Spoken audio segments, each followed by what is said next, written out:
ডেকা ল'ৰা আৰু ছাত্ৰ ছাত্ৰী বিশেষকৈ অসমৰ বাহিৰত যদি তেওঁলোকৰ মৃত্যু হয় তেওঁলোকৰ শৱদেহ সন্মান সহকাৰে আমি অসমলৈ উভতাই আনিম। আজি ৰাজ্য চৰকাৰৰ কেবিনেটে শ্ৰদ্ধাঞ্জলি নামে এখন আঁচনিৰ অনুমোদন জনায়। এই আঁচনিখনৰ দ্বাৰা অসমৰ বাহিৰত কাম কৰিবলৈ যোৱা যুৱক যুৱতী অথবা ছাত্ৰ ছাত্ৰীসকলৰ মৃত্যু হ'লে তেওঁলোকৰ মৃতদেহ সন্মান সহকাৰে ৰাজ্য চৰকাৰৰ খৰচত উভতাই লৈ অহা হ'ব। অৱশ্যে হস্পিটালত ট্ৰিটমেণ্টৰ কাৰণে যি ট্ৰিটমেণ্ট কৰিব যায় তেনেকুৱা ধৰণে ৰোগীৰ মৃত্যু হ'লে এই আঁচনিখনৰ সুবিধা নাপাব। এই আঁচনিখন অসম আৰক্ষীৰ স্পেচিয়েল ব্ৰাঞ্চে চোৱা চিতা কৰিব।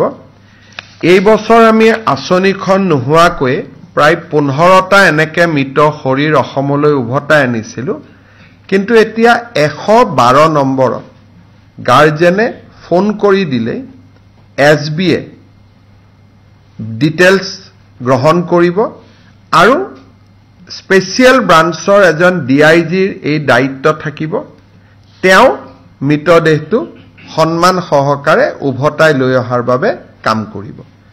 এই শ্ৰদ্ধাঞ্জলি নামৰ আঁচনিখন যিখন আমি অসম চৰকাৰৰ এই বছৰৰ বাজেটত আমি উল্লেখ কৰিছিলোঁ তাক আজি কেবিনেটে অনুমোদন জনায়। ডেকা ল'ৰা আৰু ছাত্ৰ ছাত্ৰী বিশেষকৈ অসমৰ বাহিৰত যদি তেওঁলোকৰ মৃত্যু হয় তেওঁলোকৰ শৱদেহ সন্মান সহকাৰে আমি অসমলৈ উভতাই আনিম। আজি ৰাজ্য চৰকাৰৰ কেবিনেটে শ্ৰদ্ধাঞ্জলি নামে এখন আঁচনিৰ অনুমোদন জনায়।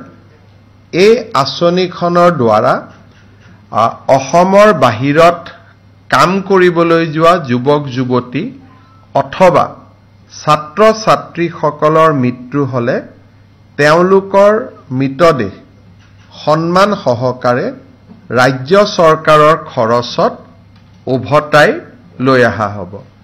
অৱশ্যে হস্পিটালত ট্ৰিটমেণ্টৰ কাৰণে যি ট্ৰিটমেণ্ট কৰিব যায় তেনেকুৱা ধৰণে ৰোগীৰ মৃত্যু হ'লে এই আঁচনিখনৰ সুবিধা নাপাব। এই আঁচনিখন অসম আৰক্ষীৰ স্পেচিয়েল ব্ৰাঞ্চে চোৱা চিতা কৰিব।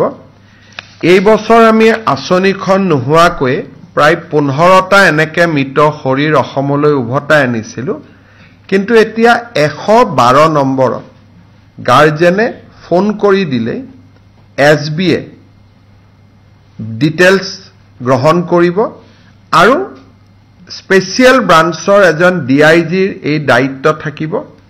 তেওঁ মৃতদেহটো সন্মান সহকাৰে উভতাই লৈ অহাৰ বাবে কাম কৰিব। এই শ্ৰদ্ধাঞ্জলি নামৰ আঁচনিখন যিখন আমি অসম চৰকাৰৰ এই বছৰৰ বাজেটত আমি উল্লেখ কৰিছিলোঁ তাক আজি কেবিনেটে অনুমোদন জনায়।